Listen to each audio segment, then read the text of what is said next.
Hello and welcome to another episode of the Phoenix Wisdom Podcast. I am your host, Janet Sandberg.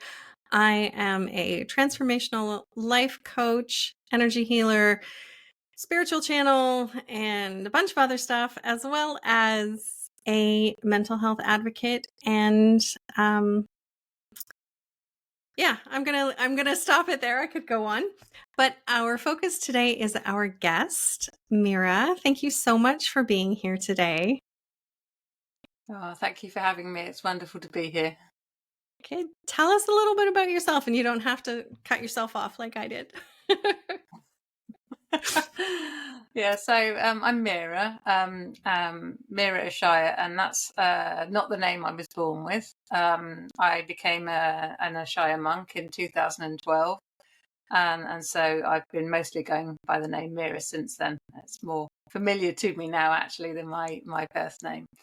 But for me, being an Ishaya monk is obviously not something that I thought about as a child, but it's just naturally come about because of lots of life things happening.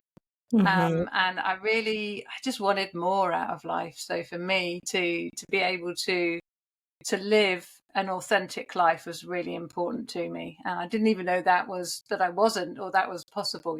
So I love being a monk. I love teaching meditation. I've written a few books, so I'm an author, a public speaker, and I specialize in helping people in long-term chronic pain.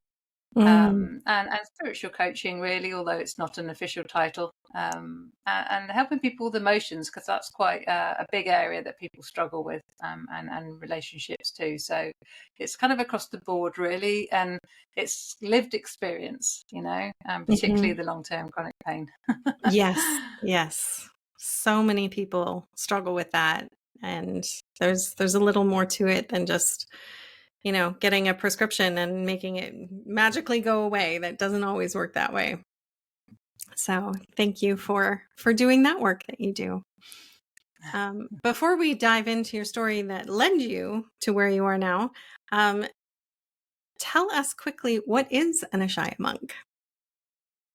Yeah, sure. So it's not a religious tradition, as we often think of a monk is. So definitely not Buddhist or any type of affiliated religion. We're kind of like the rebels and misfits, actually, of of the world.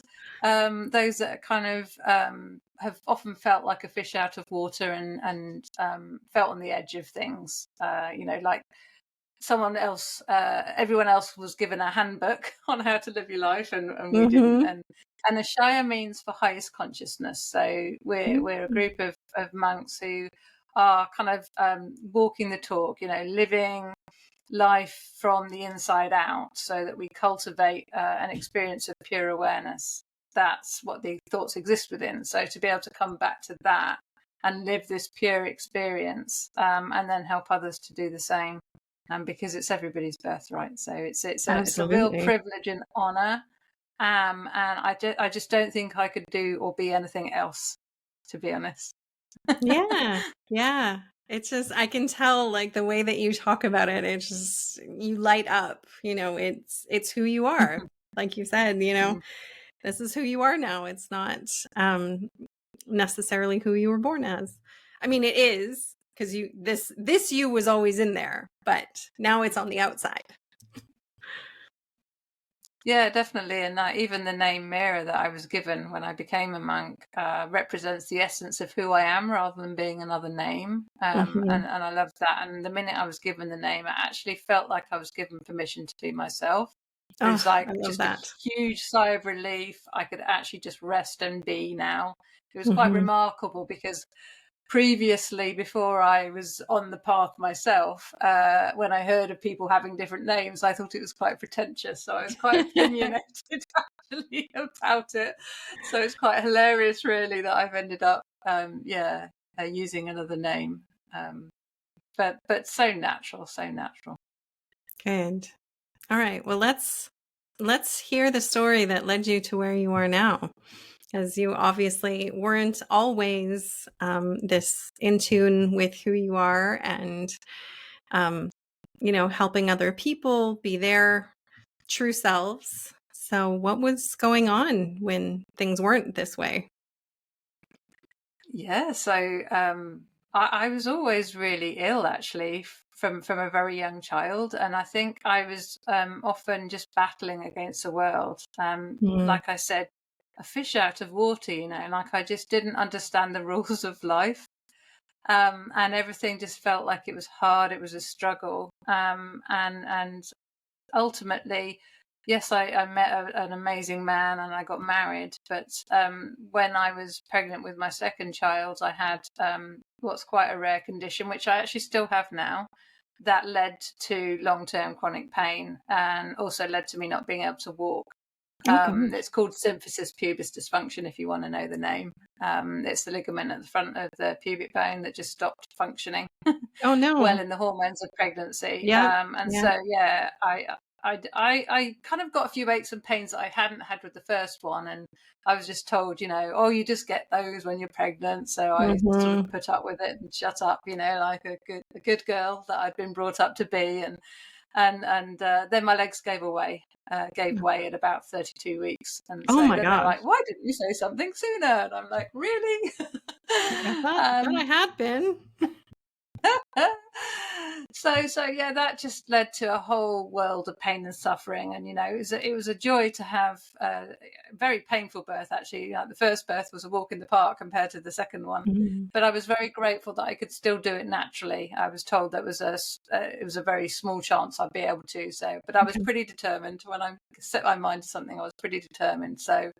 So I lived through all of that pain, and it was great to start with. But I was incapacitated for a lot of the time, so people had to pass, my child to me. I couldn't walk around with him, and that was hard. And Yeah. I sought lots of help. I got the physio, and it kind of all seemed to be going back together again, and then until it wasn't, and Mm. then I was properly in a wheelchair.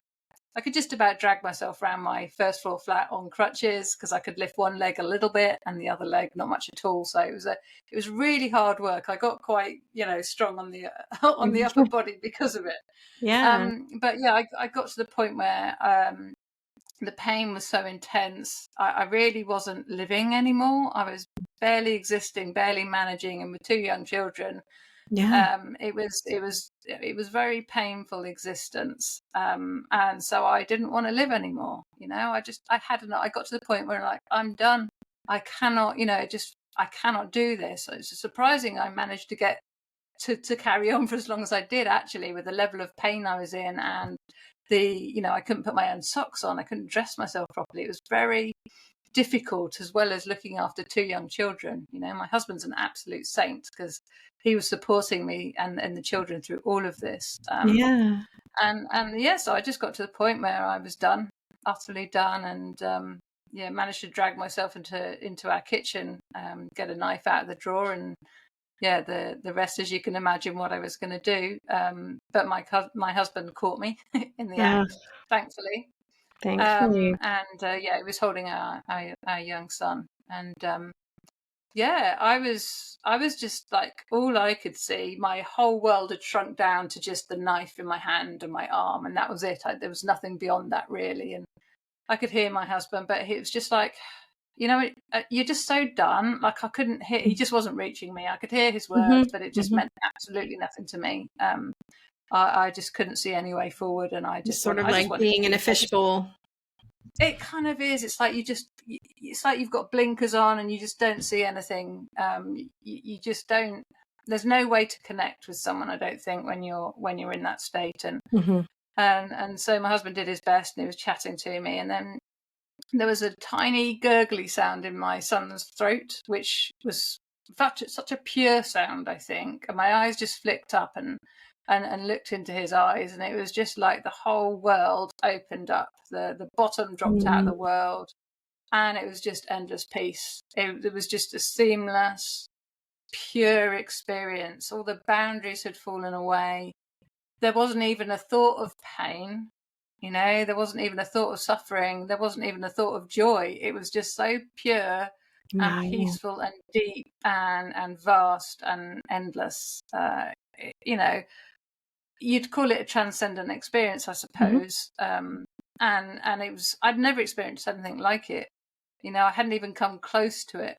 And so, it was an amazing experience which lasted for a while. And my husband saw the change in me, took the knife out of my hand, and I didn't even notice any of that because I was just so transfixed. It's like worst moment in my life, then the most extremely beautiful moment of my life, back to back. It was quite startling.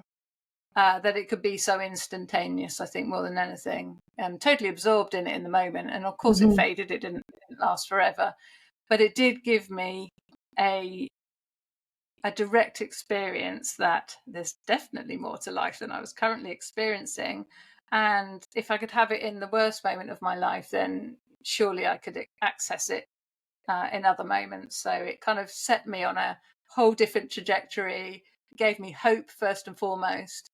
And then it's just like I became magnetized in a different way, if you like, and I started drawing different people, different experiences to me that started to change my life quite radically. It's fascinating how the brain works, and how you can go from one extreme to the other just in literally the blink of an eye, and everything changes. So what did you do after that? Yeah, so it kind of set me on a quest, if you like. So I started exploring lots of different things. My mum found a few different things, so like a support belt that kind of strapped me up so I could have a little bit more mobility. It's just bizarre how I think when you're just really ready for something, like they say, when you're ready, the teaching appears, but that can look like a support belt or a certain type of therapy. It can look so many different ways. And I did a bunch of workshops, and I started getting myself, a little bit more stability, a little bit less pain, and everything was kind of going in the right direction. And that was exciting. That was, bred more hope, I suppose. But I did just get to the point where I thought these workshops are amazing, but they're not giving me sustainable results. It's like they would, I used to call it like a workshop high. I'd feel amazing while I was there. It'd last maybe up to a week afterwards, 2 weeks if I was lucky. And then it felt like I was back at square one again. So really, I think I just got to, and so I kind of got to the point where I'm like, I want to sustain this. Like, I know it's possible. So how do I access that experience 24/7, or at least a way to build it up, replicate it, and build on it in my everyday life? And that's when the Ishayas found me. It looked like I found a course, but really it does feel like they found me. And it just looked like a course, the very course that I now teach, which, obviously most people don't become an Ishaya monk. They just learn the techniques for a bit better sleep or a bit of peace, less stress, things like that. And I found this course, and the minute I turned up to the course, I just knew I was home. Like this is it. I didn't really quite know what that meant or how it was going to unfold at that point in time, but it was a very, very strong knowing that this is exactly where I'm meant to be and what I'm meant to be doing. And to the point that somebody on my course said, "You're going to teach this," and I'm like, no, I'm not. But I think it scared me so much because I knew it was true, and I just wasn't ready at that point in time. I was still a very afraid person. I was very frightened of everything and everyone, really. I was very anxious, hugely anxious, and I was still in a fair deal of pain. So it's really over the course of the first year that all of that started to improve quite dramatically. But I also had the confidence now because I could see how it was continually changing. There was no end to that. And still to this day, that was in 2010, still to this day, I'm seeing changes. I'm seeing improvements in my health, but also in my state of consciousness, how stable that is now, how the experience I had that seemed so transcendent at the time is actually very natural. It's very easily accessible. And that's what I do is I cultivate that experience in myself, so it's more permanent. Right. It's fairly permanent these days.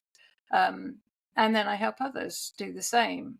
Whether that looks like spiritual coaching, I think is the term these days, or whether that's helping someone in pain, or someone who's got a lot of anxiety, someone who's just a bit stressed. It looks so many different ways. But I know suffering isn't necessary.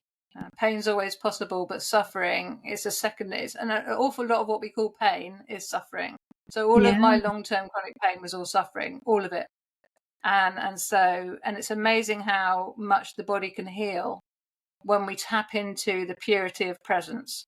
Yes. So that we can have a very different, it's like a different operating mode to be fully present, aware of presence in this moment, as opposed to just subject to the thinking mind, which is very, very limited. So it's like I'm sort of going from here to there, but it's not, it's really from there to there, so you're having a fuller experience of life.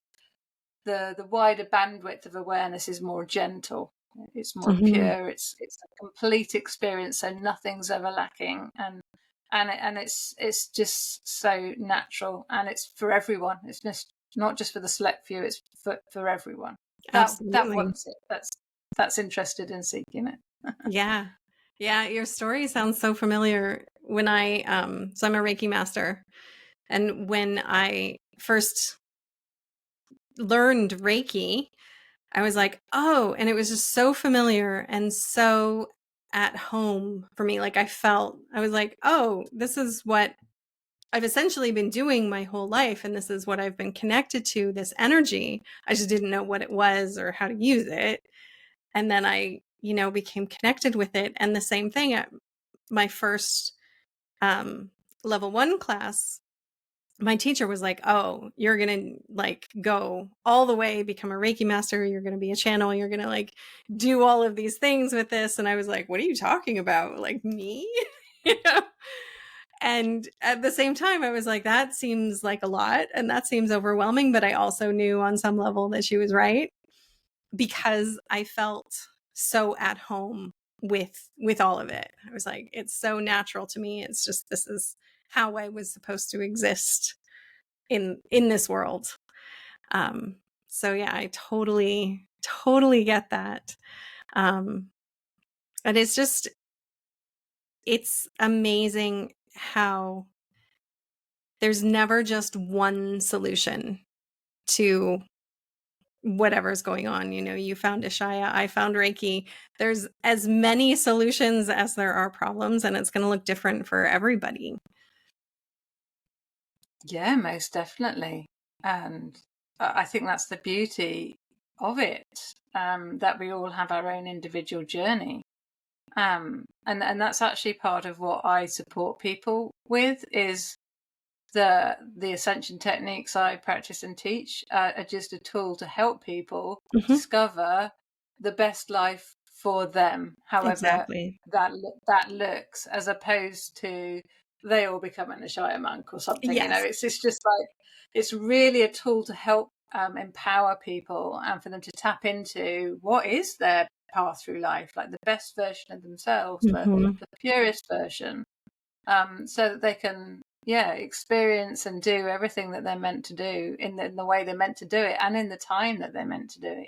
We're all on our own path, and I love that there's the freedom to simply be exactly who you are, and it's inevitable in a way. I think you just have to want it, really, and if you want it, then you'll find it.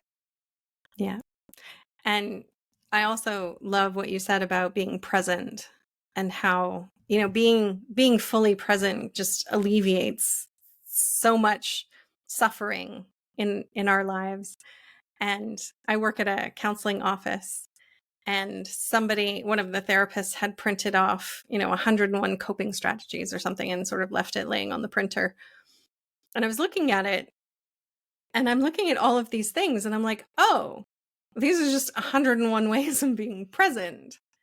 And this is how people used to live before we had social media, and before we had all of this stuff coming at us all the time. It was, being disconnected from all of that and finding ways to connect with ourselves.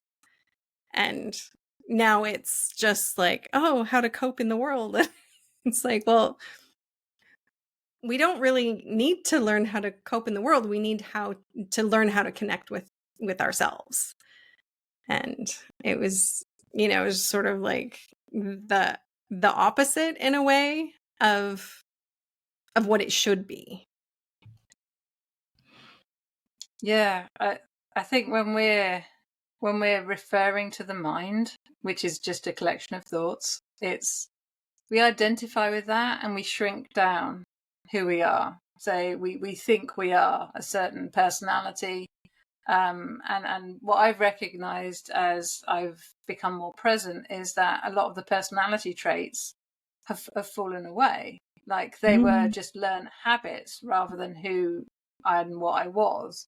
Yes. And so it's like you break down all of the walls, all of the barriers, so that you can actually be yourself. Like we play so small in this world. I think we are so hindered by ideas, because that's all thoughts are. They're just ideas, and we subscribe to them, really. We subscribe to them, we believe them to be true, and then they become our living reality. Because if you're identified with that, it's like a virtual reality headset. You don't see beyond the belief system that you have. And so I love to be able to demonstrate to people. I think that's part of what we're doing, isn't it? Is we're living our life in a different way, and that catches the attention of people.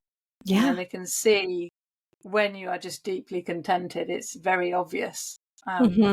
Because I used to pretend before, and I never got the same responses from people as I do now. I'd have a smile on my face, but it was a fake smile. It was one that was hiding pain. And I think I think you can see that. Actually, I see it on people, certainly. And we don't have to do that. We can actually, if we're in pain, that's one of the biggest lessons I learned, really, was don't pretend I'm okay when I'm not okay. Yeah. We don't have to do that. And I think the more we try to be a certain way, that stops us from actually being everything that we ever want and more. Because I couldn't have conceived of an awful lot of the experiences I have now. I just had no framework of reference for it. Right. It just evolves and opens up for you as consciousness raises and you become more aware of yourself, of the pure awareness that you are. The awareness of thoughts exist within.